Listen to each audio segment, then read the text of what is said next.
प्रिय क्लासेस में आप सभी प्यारे बच्चों का स्वागत है। तो आज हमें खुशी हो रहा है कि आप लोग को साइंस का जो क्वेश्चन है आ गया है। ठीक है, सेट नंबर बी में आज हम लोग देखेंगे। ठीक है, तो जिन जिन बच्चों का सेट नंबर बी है वह हम मिलाएंगे और सेट नंबर सभी सेट ए से लेकर जे तक जो सेट है सब क्वेश्चन मिलेगा, लेकिन नंबरिंग जो होगा और अलग अलग होगा।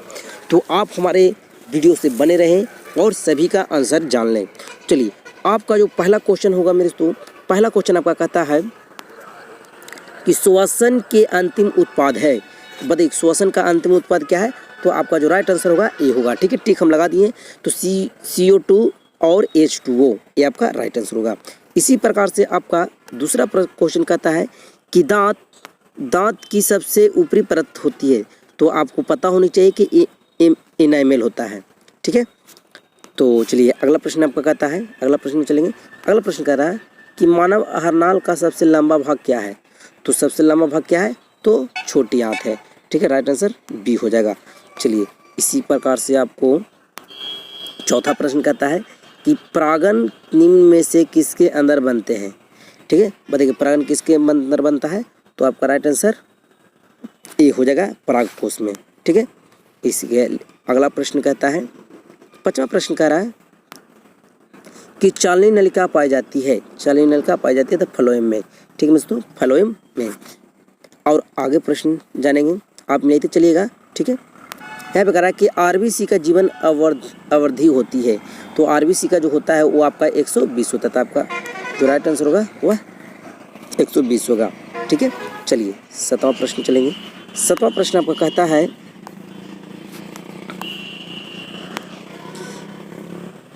कि मानव शरीर की सबसे लंबी कोशिका, बताइए कि मानव शरीर की सबसे लंबी कोशिका, तो न्यूरॉन, याद रखना है न्यूरॉन। ठीक है, तो सी आपका हो जाएगा। इसी प्रकार से आठवां क्वेश्चन आपका कहता है कि अंडाणु निषेचित होता है। अंडाणु कहाँ निषेचित होता है? तो यहाँ पे अंडवाहिनी होनी चाहिए। ठीक है, तो यहाँ पे फैलोपियन नली में बोला। ठीक है, आंसर हुआ डी हो जाएगा। नौमा चलते हैं। नौमा कह रहा है कि वनस्पति तेलों में होती है। तो बताइए कि वनस्पति तेलों में क्या होता है? तो ये आपको कुछ समय में मिलेगा आंसर, कमेंट बॉक्स में हम इसका आंसर दे देंगे। ठीक है, तो इसका जो आंसर आप नहीं मारे होंगे तो इसके बाद में हम लोग आंसर दे देंगे। ठीक है, कमेंट करिएगा, हम दे देंगे आंसर। इसका पता नहीं है अभी। चलिए अगला कहता है कि ब्यूटेन में कितने समयावी होते हैं से संभव है? बताइए कितना हो सकता है संभव? तो 2 आंसर होगा इसमें, राइट आंसर 2 होगा। इसी प्रकार से 11वां प्रश्न कहता है कि मेंडलीव के आवर्त नियम में तत्व वर्गीकरण का आधार क्या है? तो क्या है? तो परमाणु द्रव्यमान है। आंसर डी हो जाएगा। चलिए फिर कह रहा है 12वां क्वेश्चन कह रहा है कि अमोनियम के अणु में नाइट्रोजन और हाइड्रोजन के परमाणु संख्या का अनुपात है। तो कितना आपका डी हो जाएगा इसमें आंसर। कितना हो जाएगा आपको? डी। ठीक है, 1:3 होगा। चलिए अब हम लोग चलेंगे 13वां प्रश्न चलेंगे। कहता है कि निम्नलिखित में से कमरे के तापमान पर द्रव है। बताइए कौन सा जो है कमरे के तापमान में द्रव होता है? तो इसमें जो आंसर होगा मेरे दोस्तों वो आपका हो जाएगा, आप मार लीजिएगा। ठीक है, इसमें हम बतलाएंगे, कमेंट बॉक्स में बतला देंगे। तो 14वां चलेंगे। 14वां आपका कहता है कि सिरका में निम्नलिखित में से कौन सा अम्ल पाया जाता है? तो इसमें जो आंसर जो राइट आंसर होगा वो आपका डी हो जाएगा। ठीक है, एसिडिक अम्ल होगा। चलिए 15वां प्रश्न कहता है कि निम्नलिखित में से कौन से कार्बन के अपरूप हैं? 15वां कहता है कि निम्नलिखित में से कौन सा कार्बन का अपरूप है? तो देखिए ग्रेफाइट और हीरा जो ये भी अप्रूफ है, लेकिन यहाँ पे देखिए फ्लोरीन जो है ये भी अप्रूफ है। तो इनमें से क्या होगा? सभी हो जाएगा, राइट आंसर डी हो जाएगा। चलिए 16वां कहता है, 16 कहता है कि एक अणुसूत्र परंतु विभिन्न संरचना सूत्र वाले यौगिक कहलाते हैं। तो समयावी कहलाते हैं। क्या कहलाते हैं? तो समयावी कहलाते हैं। तो इसका जो राइट आंसर होगा वो आपका हो जाएगा ए हो जाएगा। चलिए 16वां चलते हैं, 17वां चलते हैं अब। तो 17वां कहता है कि निम्नलिखित में से कौन सा परख हार्मोन नहीं है? तो कौन सा परख हार्मोन नहीं है? तो डी ऑप्शन होगा, ऑक्सीटोसिन। ठीक है, 18वां प्रश्न कहता है कि फूल के नर मतलब पुरुष के प्रजनन अंग का बताइए। तो पुंकेसर। ठीक है, पुंकेसर। तो आपका राइट आंसर ए हो जाएगा। 19वां कहता है कि निम्नलिखित में से किसी द्विखंडन नहीं होता है। तो किसका नहीं होता? तो ईस्ट का द्विखंडन नहीं होता है, लेकिन अमीबा होता है, प्रेमिसियम होता है, इक्लिना होता है, ये सब हो जाता है, लेकिन बी ईस्ट नहीं होगा। चलिए अब हम लोग चलेंगे 20वां प्रश्न चलेंगे। कहता है कि पारिस्थितिकी तंत्र के ऊर्जा का स्रोत है। बताइए क्या होगा? तो इसमें राइट आंसर होगा सूर्य प्रकाश। ठीक है, ये हो जाएगा आपका आंसर। चलिए तो कैसे हम लोग जानेंगे, कहता है कि निम्नलिखित में से किसे अनुवांशिक का पिता कहा जाता है, तो ग्रेगर जॉन मेंडल आपको याद होनी चाहिए, तो इसका राइट आंसर बी हो जाएगा। चलिए 22वां चलेंगे। 22वां कहता है कि हरे पौधे कहलाते हैं, तो बताइए हरे पौधे क्या कहलाते हैं, तो उत्पाद कहलाते हैं। क्या कहलाते हैं, उत्पाद। अब यहाँ पे देखिए उत्पाद कैसे कहलाते हैं ये बताते हैं। यहाँ पे देखिए तो उत्पाद हम लोग उसे बोलेंगे जो मतलब जिसे दूसरा अगर खा जाए, ठीक है, मतलब मान लीजिए जिस तरह से समझिए घास को हिरन खाता था, आपका घास जो है उत्पाद हुआ, हिरन जो हुआ आपका वह उत्पादक हुआ, ठीक सर, उपभोग हुआ, उपभोक्ता हुआ, ठीक है, इस प्रकार से आपका। चलिए 23वां क्वेश्चन चलते हैं। 23वां कहता है कि नर युग्म के गुणसूत्रों की संख्या कितना होता है, तो नर युग्म में कितना होता है, 23 होता है, राइट आंसर बी हो जाएगा। चलिए 24वां प्रश्न आपका कहता है कि ओजोन परत पाए जाते हैं, और ओजोन परत कहाँ पाए जाते हैं, तो एस्ट्रोफायर है, ठीक है, ये आपको राइट आंसर ए हो जाएगा, याद रख लीजिएगा। चलिए यहाँ पे देखिए 25वां क्वेश्चन कहता है कि तैलीय कागज होता है, तैलीय कागज होता है, तैलीय कागज, तो यहाँ पे आंसर आपका सी हो जाएगा, पारभाषक, ठीक है। 26वां देख लीजिए। 26वां कहता है कि लेंस द्वारा उत्पन्न आवर्धन की क्षमता का ऐसा मात्रक होता है, तो मिलीमीटर, ठीक है, तो आपका सी हो जाएगा राइट आंसर। इसी प्रकार से आपका 27वां कहता है कि प्रकाश की चाल निर्वात में होता है, सॉरी भिन्न माध्यम में होता है, तो देखिए तो कह रहा है कि प्रकाश की चाल विभिन्न माध्यम में भिन्न होती है, सब रंगना आ जाता है, जौन सा माध्यम होगा उस तरह से आपका प्रकाश जाएगा। चलिए 28वां प्रश्न कहता है कि वायुमंडल में वायु में प्रकाश की चाल निर्वात की अपेक्षा होती है, क्या होती है, तो समान होती है, आंसर आपका सी हो जाएगा। चलिए 29वां कहता है कि लेंस की फोकस दूरी बताइए कि लेंस की कितना फोकस दूरी होता है, 2 होता है, लेंस की फोकस दूरी 2 होता है। इसी प्रकार से 23वां क्वेश्चन कहता है कि विद्युत का अच्छा सुचालक बताइए, तब विद्युत का अच्छा सुचालक आपका चांदी होगा, याद रख लेना है मेरे दोस्तों, ठीक है। चलिए यहाँ पे देखिए कह रहा है कि शुष्क सेल में ऋण इलेक्ट्रोड बना होता है, इलेक्ट्रोड बना होता है कार्बन का, क्या किसका बना होता है, तो कार्बन का बना होता है। 31वां प्रश्न हम लोग चलेंगे। 31वां प्रश्न आपका कहता है, सॉरी 31वां हो गया, 32वां प्रश्न आपका कहता है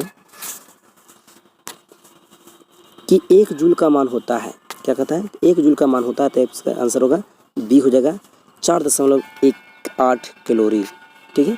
चलिए 23वां आपका चलेंगे। 33वां कहता है कि ऐसे तत्व जो इलेक्ट्रॉन को त्याग कर धन आयन बनाते हैं कहे जाते हैं, तो क्या कहे जाते हैं, तो इसका भी आंसर आप लोग को हम कमेंट में ही देंगे, कमेंट करिए, कमेंट में दे देंगे, ठीक है। चलिए 34वां आपका कहता है मेरे दोस्तों, 34वां कह रहा है कि लोहा पर जिंक लेपित की करने की प्रक्रिया को क्या कहते हैं, तो गैल्वेनीकरण, आपका राइट आंसर सी हो जाएगा। 35वां भी उसी प्रकार से कहता है निम्नलिखित में से कौन सा सहयोगी यौगिक है, तो CH4 है, ठीक है। चलिए हम स्पीड में चलेंगे थोड़ा सा, काहे क्वेश्चन ज़्यादा है, तो इसलिए हम स्पीड में थोड़ा सा चलेंगे। यहाँ पे कहता है 36वां क्वेश्चन आपका कह रहा है कि आभूषण बनाने वाला सोना होता है, देखिए आभूषण ऐसे देखिए शुद्ध सोना जो होता है 24 कैरेट का होता है, ठीक है, लेकिन आभूषण की अगर बात करें आभूषण की, तो आभूषण 22 कैरेट का बनाया जाता है, कितना, 22 कैरेट का। चलिए आपका 37वां क्वेश्चन आपका कहता है कि निम्नलिखित में से कौन सा उत्कृष्ट तत्व है, तो इसमें से जो आंसर जो होगा मेरे दोस्तों आपका सी हो जाएगा, ठीक है, आर्गन। फिर 38वां क्वेश्चन में चलेंगे। 38वां क्वेश्चन कहता है कि ताम्र एवं टीन के मिश्र धातु को कहते हैं, तो क्या कहते हैं, तो कांसा कहते हैं, ठीक है, तो आपका राइट आंसर ये हो जाएगा, याद रख लेना है। चलिए इसी प्रकार से हम लोग 39वां क्वेश्चन चलेंगे। कहता है कि प्लास्टर ऑफ पेरिस का रासायनिक सूत्र बताइए, तो आप लोग को पता होना चाहिए, ठीक है, तो आपका राइट आंसर बी हो जाएगा। चलिए 40वें में चलेंगे। 40 कहता है कि अम्ल और क्षार आपस में अभिक्रिया कर बनाते हैं, तो बताइए कि अम्ल और क्षार जब दोनों मिलता है तो क्या बनता है, तो आपका राइट आंसर सी हो जाएगा, लवण बनता है। यहाँ पे 41वां क्वेश्चन फिर हम लोग चलेंगे। कहता है कि दाढ़े बनाने के लिए कौन सा दर्पण का प्रयोग किया जाता है, तो आप लोग को पता होगा कि अवतल दर्पण का प्रयोग किया जाता है, तो आपका सी हो जाएगा। यहाँ पे देखिए 42 चलेंगे। 42 कहता है कि श्वेत प्रकाश प्रकीर्णन में किस रंग की किरण का विचलन अधिक होता है, किस रंग का विचलन अधिक होता है, तो बैगनी का। अगर बोल दिया जाए किसका विचलन कम होता है, तो आपका लाल होता है, इसका राइट आंसर डी होगा। इसी प्रकार से आपको 43वां भी क्वेश्चन चलते हैं। कहता है कि समतल दर्पण की फोकस दूरी होती है, तो क्या होती है, तो अनंत होती है, क्या होती है, अनंत होती है। फिर हम लोग 44वां क्वेश्चन कहता है 24वां क्वेश्चन में चलेंगे। कहता है कि अवतल दर्पण के सामने वस्तु को कहाँ रखा जाए ताकि प्रतिबिंब उल्टा, वास्तविक और समान आकार का बने। तो आपको पता होनी चाहिए वक्ता केंद्र पर रखा जाता है तो उसका जो आकृति होता है वह समान होता है, उल्टा होता है, ठीक है, और वास्तविक होता है। ये आपको याद होनी चाहिए। चलिए अब हम लोग चलेंगे 45वां क्वेश्चन। 45वां क्वेश्चन कहता है कि तारे टिमटिमाने का कारण क्या है। तो तारे किसके कारण, मतलब यहाँ पे आपका जो आंसर होगा वह वायुमंडल अपवर्तन के कारण, ठीक है। तो इसमें ए हो जाएगा, बी हो जाएगा। चलिए यहाँ पे आपको 46वां क्वेश्चन कहता है कि मानव नेत्र के लिए दृष्टि का अस्थायित्व होता है। तो इसका जो आंसर होगा मेरे तो ओ होगा, ए, ऑप्शन ए होगा 1/10 सेकेंड, ठीक है। इस प्रकार से 47वां क्वेश्चन भी चलेंगे। 37वां क्वेश्चन कहता है कि उत्तल दर्पण से बना प्रतिबिंब होता है। तो उत्तल दर्पण से जो बना प्रतिबिंब होता है वो होता है सीधा एवं आवर्धित होता है। तो इसका राइट आंसर ए हो जाएगा।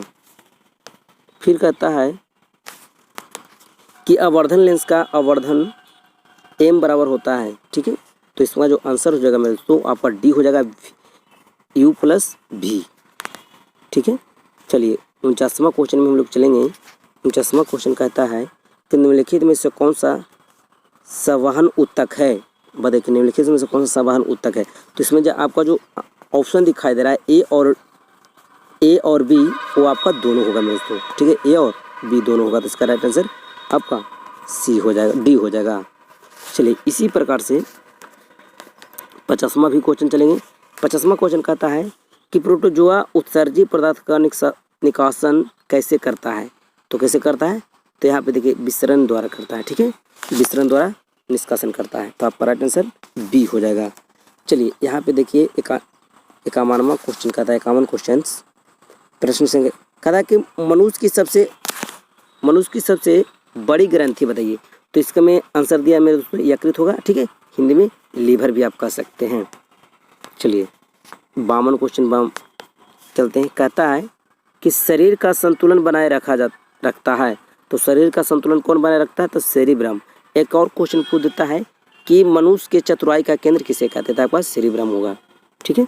चलिए 53 क्वेश्चन हो गया। 53 चलते हैं। कहता है कि किशोरावस्था में होने वाले शरीर के परिवर्तन का कारण होता है। तो इसमें जो आंसर होगा आप ए और बी दोनों होगा, इसमें आपका डी हो जाएगा आंसर।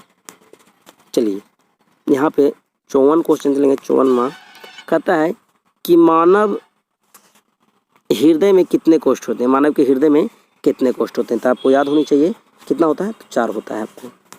इसी प्रकार से 55 क्वेश्चन चलते हैं। प्रश्न संख्या 55 चलते हैं। कहता है रक्त क्या है। तो रक्त क्या है, तो रक्त आपको ऊतक है, ठीक है, पदार्थ नहीं ऊतक है। 56वां क्वेश्चन में चलते हैं। कहता है कि जिन शब्द किससे प्रस्तुत है। तो आपको ये आपका हुआ मेरे दोस्तों, ठीक है, ऑप्शन आपका सी हो जाएगा। चलिए प्रश्न संख्या 57 चलेंगे। कहता है कि विद्युत चुम्बक बनाने के लिए किस पदार्थ के छड़ का उपयोग होता है। तो किस प्रकार के, नरम लोहा का प्रयोग किया जाता है, ठीक है। चलिए प्रश्न संख्या 58 में चलेंगे। कहता है कि जब किसी चालक तार से विद्युत धारा प्रवाहित होती है तो गतिशील कण क्या है। तो इलेक्ट्रॉन होता है, गतिशील कण इलेक्ट्रॉन होता है। तो आपका राइट आंसर डी हो जाएगा। इसी प्रकार से हम लोग चलेंगे 59 चलेंगे, ठीक है। कहता है कि ओम का नियम बताइए। तो ओम का नियम आपको पता होनी चाहिए कि V बराबर IR होता है, ठीक है, इसका राइट आंसर ए हो जाएगा। चलिए 60वां चलेंगे। कहता है कि विभवांतर का ऐसे मात्रक होता है। तो आपको याद होनी चाहिए ना, वोल्ट। आगे चलेंगे। कह रहा है कि अमीटर का प्रतिरोध होता है, क्या होता है, तो बहुत छोटा होता है मेरे दोस्तों, ठीक है, ना कि 0 के बराबर होता है। तो 61 का आपका सी हो जाएगा। चलिए 62 देखते हैं। 62 कहता है कि विद्युत बल्ब का फिलामेंट निम्नलिखित में किस धातु का बना होता है। तो आपका टंगस्टन होगा, ठीक है, राइट आंसर डी हो जाएगा। 63 चलेंगे। कहता है कि रियोस्टेट का उद्देश्य क्या है। तो रियोस्टेट का उद्देश्य क्या है, इसका भी आंसर आपको डिस्क्रिप्शन में दे देंगे, ठीक है, चले आइएगा, दे देंगे। फिर कहता है कि विद्युत आवेश का ऐसा मात्रा क्या होता है। आपको याद होना चाहिए कूलम होता है, ठीक है। 64 क्वेश्चन था। चलिए प्रश्न संख्या 65 में चलेंगे। कहता है कि 1 AM बराबर होता है। तो आपका राइट आंसर डी होगा मेरे दोस्तों, ठीक है, 10 के परमाणु से 1 आवेश। फिर यहाँ पे कहता है, यहाँ पे प्रश्न संख्या 66 कहता है कि डीजल का उपयोग किया जाता था। देखिए इसमें सभी का डीजल का प्रयोग किया जाता है। भारी वाहनों में किया जाता है, रेलवे के इंजन में भी किया जाता है, विद्युत उत्पादक में भी किया जाता है। तो इसमें राइट आंसर आपका डी हो जाएगा।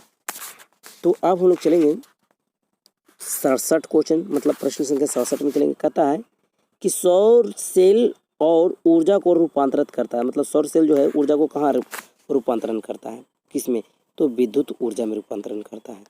सूर्य प्लेट जिसको बोलते हैं, ठीक है। यहाँ पे करा है कि सोना की परमाणु संख्या कितना होता है, तो आपका सी हो जाएगा। देखिए मेरे तो वीडियो बनाने से पहले हम सबका टिक मार दिए थे, ठीक है, कि आप लोग को गलती ना हो। करा है कि निम्नलिखित में से कौन सा ऑक्सीकरण की क्रिया नहीं करता है, नहीं है, क्रिया नहीं है। चलिए बताइए कि ऑक्सीकरण की क्रिया नहीं है, तो बताइए, तो अवक्षेपण जो है ऑक्सीकरण की क्रिया नहीं है। यहाँ पे 70 प्रश्न संख्या 70 में चलेंगे। कहता है कि ऑक्सीजन की संयोजकता क्या होता है, तो ऑक्सीजन की संयोजकता क्या होता है, तो 1 होता है। चलिए अब 10 क्वेश्चन बच रहा है। कहता है कि आम्लीय वर्षा का पीएच मान कितना होता है, तो आम्लीय वर्षा का जो पीएच मान होता है वो आपका होता है ए आपका होता है, ठीक है, 5.6 से अधिक होता है। नहीं गलती यहाँ पे होगा, ये नहीं होगा, ये होगा आपका, ठीक है। इसी प्रकार से ये आप अब चलेंगे हम लोग 72 क्वेश्चन। कहता है कि चींटी के डंक में कौन सा अम्ल पाया जाता है, तो मेथनोइक अम्ल, ठीक है, उसका सी होगा। करा कि बुझा हुआ चूना का बताइए, तो बुझा हुआ चूना CaOH2, आपका राइट आंसर ए हो जाएगा। फिर आपका कहता है यहाँ पे 74वां क्वेश्चन कहता है कि निम्नलिखित में से कौन सा भस्म नहीं है, तो NaCl होगा, भस्म नहीं है, ठीक है, थोड़ा सा उल्टा हो गया है। अब यहाँ पे करा 75वां क्वेश्चन। कहता है कि जस्ता का अयस्क कौन होगा, तो जिन ब्लेंड होगा जस्ता का अयस्क, ठीक है। चलिए यहाँ पे 77वां क्वेश्चन 77 क्वेश्चन चलेंगे। कह रहा है कि अल्कोहल में कौन सा तत्व उपस्थित नहीं है, तो नाइट्रोजन नहीं रहता है, लेकिन बाकी सब रहता है। 78वां क्वेश्चन कहता है कि मेथनोइक अम्ल का सामान्य नाम बताइए, तो फॉर्मिक अम्ल दूसरा नाम होता है। 79वां क्वेश्चन देखिए, कह रहा स्वपोषी पोषण के लिए आवश्यक है, तो इसमें जो आपको दिखाई दे रहा है मेरे, तो डी जो आपका सभी में, तो क्लोरोफिल भी रहता है, कार्बन डाइऑक्साइड भी, जल भी, सूर्य का प्रकाश भी स्वपोषी के लिए आवश्यक है, तब राइट आंसर डी हो जाएगा। चलिए अंतिमा क्वेश्चन में चलेंगे। अंतिमा क्वेश्चन आपका कहता है कि मैग्नीशियम पाया जाता है, तो बताइए कि मैग्नीशियम कहाँ पाया जाता है, तो मैग्नीशियम पाया जाता है आपका क्लोरोफिल में, ठीक है दोस्तों। अगर मेरी वीडियो पसंद पड़ा हो तो मेरे चैनल को सब्सक्राइब करें, लाइक करें और दोस्तों के साथ शेयर भी करें। धन्यवाद।